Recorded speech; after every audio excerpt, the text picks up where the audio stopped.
দেখো আজকে আমরা যে অ্যাপ্লিকেশনটা শিখবো সেটা হলো write an application to headmaster for giving you a transfer certificate. তোমাকে একটা ট্রান্সফার সার্টিফিকেট দেওয়ার জন্য প্রধান শিক্ষকের কাছে কি লেখো? একটা দরখাস্ত TRANSFER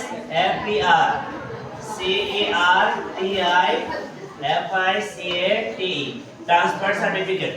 তাহলে শুরু করবে তোমরা কি দিয়ে? প্রথমে মার্জিনের পাশাপাশি সবার আগে তারিখটা দিবা, যেদিন পরীক্ষা দিবা ওই দিনের তারিখ দিবা, 16 অথবা 18 অথবা 17, ওই মাসের নাম দিবা, তারপরে সাল দিবা, ঠিক আছে?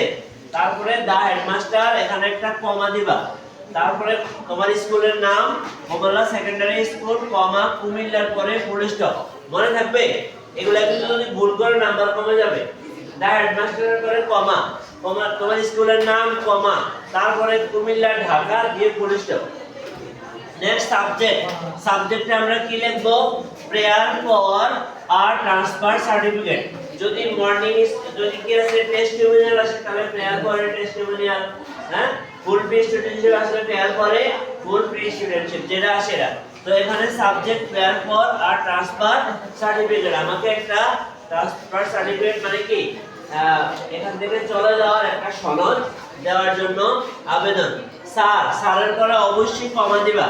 তারপরে আই বেগ মোস্ট রেসপেক্টফুলি, আমি অধিক সম্মানের সাথে কি করে স্টেট দ্যাট, বর্ণনা করি যে, আমি অধিক সম্মানের সাথে বর্ণনা করি যে আমার বাবা has been transferred to Dhaka. আমার বাবা কোথায় বদলি হয়েছে? আমার বাবাকে ঢাকায় বদলি করা হয়েছে। আওয়ার ফ্যামিলি, আমাদের পরিবার উইল গো দেয়ার সুন, আমাদের পরিবার শীঘ্রই কোথায় চলে যাবেন? সেখানে চলে যাবেন। এরপরে এখানে ফুল স্টপ আছে।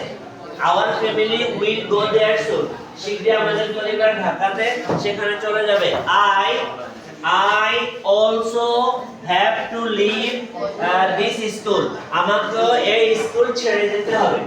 আমাকে কি করতে হবে? এই স্কুল ছেড়ে যেতে হবে। সো তারপরে এখানে I need a transfer certificate, তাই আমার কি দরকার? একটা ট্রান্সফার সার্টিফিকেট দরকার। তারপরে I এর পরে কমা দিবা, I কমা therefore কমা, কথা বলো না? I comma therefore comma request you, আপনার কাছে অনুরোধ রইল টু গিভ মি, আমাকে দিতে, আর transfer certificate and oblige thereby, এবং আপনার নিকট কৃতজ্ঞ থাকবো।